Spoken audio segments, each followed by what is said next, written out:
আসসালামু আলাইকুম। NTRC help ডেস্কের পক্ষ থেকে আপনাদেরকে স্বাগতম জানাচ্ছি। আমি আরিফ খান, ১৭তম নিবন্ধন সুপারিশপ্রাপ্ত আইসিটি স্কুল। বর্তমানে জুনিয়র ইন্সট্রাক্টর নন ক্যাডার থেকে সরকারি টেকনিক্যাল স্কুল অ্যান্ড কলেজে আছি। তো আজকে আপনাদের জানাবো কোন সাবজেক্টগুলোর ষষ্ঠ গণবিজ্ঞপ্তিতে ১০০% চাকরি হওয়ার নিশ্চয়তা আছে, অর্থাৎ সম্ভাবনা আছে, সেই বিষয় সম্পর্কে আমি আজকে আপনাদেরকে জানাবো। তো তার আগে বলতে চাই, যারা এই চ্যানেলটি এখনও সাবস্ক্রাইব করেননি তারা অবশ্যই সাবস্ক্রাইব করবেন এবং পরবর্তী আপডেট পাওয়ার জন্য বেল বাটনটি অন করে রাখবেন। এই চ্যানেলে আপনাদের চূড়ান্ত রেজাল্ট, গণবিজ্ঞপ্তি, যোগদানপত্র কীভাবে লিখতে হয়, এরপরে এমপিওর জন্য কীভাবে আবেদন করতে হয়, সমস্ত বিষয় সম্পর্কে আপনাদেরকে অবহিত করা হবে, জানানো হবে। ধীরে ধীরে আপনারা সবাই যে কোনো ধরনের কোশ্চেন এখানে জানতে পারবেন। তো চলুন শুরু করা যাক যে আসলে কোন বিষয়গুলো ১০০% চাকরি হওয়ার নিশ্চয়তা রয়েছে। প্রথমেই বলতে চাই যে যারা আইসিটি স্কুল পর্যায়ে আছেন, অর্থাৎ এবার তো 18তমদের জন্য স্কুল এবং মাদ্রাসায় আলাদা আলাদা আবেদন নিয়েছে আইসিটি।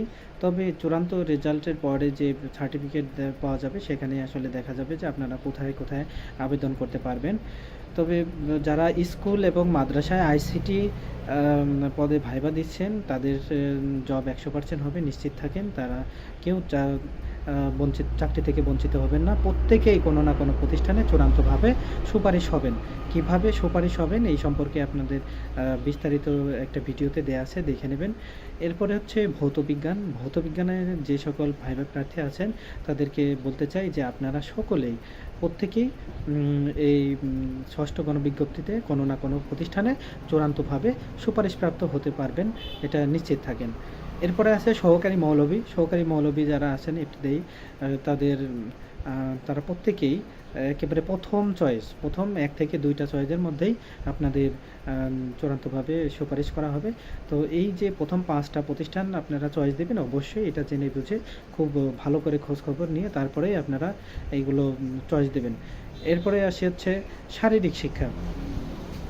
এই শারীরিক শিক্ষা যে সাবজেক্টটা, এইখানে যে পরিমাণ প্রার্থী আছে তার 3 থেকে 4 গুণ পরিমাণ শূন্যপদ রয়েছে। অর্থাৎ যারা ভাইবা পরীক্ষা দিচ্ছেন তাদের সবারই একেবারে প্রথম চয়েসের প্রতিষ্ঠানেই সুপারিশ হবে। তবে আপনারা চেষ্টা করবেন প্রথম 5 থেকে 10টা অবশ্যই ভালোভাবে খোঁজ নিয়ে এবং মানে একেবারে হাই লেভেলের প্রতিষ্ঠানে চয়েস দেওয়ার জন্য, কারণ এখানে সবারই চাকরি হবে একেবারে প্রথম চয়েসে। তারপরে আসি যে সাবজেক্টটা, সেটা হচ্ছে জীববিজ্ঞান সাবজেক্টে সবারই চাকরি হবে, আশা করছি এখানে কেউ বাদ পড়বে না। এরপরে হচ্ছে গণিত স্কুলে মোটামুটি সবারই চাকরি হবে, যদিও কিছুটা পদ সংখ্যার থেকে প্রার্থী সংখ্যা বেশি আছে, কিন্তু ওই প্রার্থী সংখ্যা দেখা যাচ্ছে কি কলেজেও টিকেছে, কলেজের ভাইবা দিচ্ছে, যার কারণে কলেজে কিছু ভাগ হয়ে যাবে। এখানে এর মাঝে আরও অনেকেই থাকবে যারা চাকরি হয়ে গেছে, তারা চাকরি করবে না, এখানে অংশগ্রহণ করবে না। তো এই কারণে গণিতেরও সবার চাকরি হবে ইনশাল্লাহ। এরপরে হচ্ছে চারু ও কারুকলা। এই সাবজেক্টটার যে পরিমাণ শূন্যপদ আছে তার মনে করেন 3 ভাগের 1 ভাগ প্রার্থীও নাই। এটা হচ্ছে ভৌতবিজ্ঞান, সহকারী মৌলবী এবং এই চারু ও কারুকলা একই অবস্থা। এদের সবারই প্রথম 2-1টা চয়েসের মধ্যেই চূড়ান্তভাবে সুপারিশ হবে। তারপর হচ্ছে ট্রেড ইন্সট্রাক্টর। যত ধরনের ট্রেড ইন্সট্রাক্টর আছে 10ম গ্রেডে সবারই ইনশাল্লাহ চাকরি হয়ে যাবে প্রথম কয়েকটা চয়েসের মধ্যে। তবে আপনারা অবশ্যই 40টা চয়েসই দেবেন, চয়েস দেওয়ার সময় 40টাই দেবেন, কারণ কোনোভাবেই যেন স্কিপ না করে। এরপর হচ্ছে যারা স্কুল পর্যায়ে 2তে আছেন, যে বিষয়ে আছেন সবারই চাকরি হবে।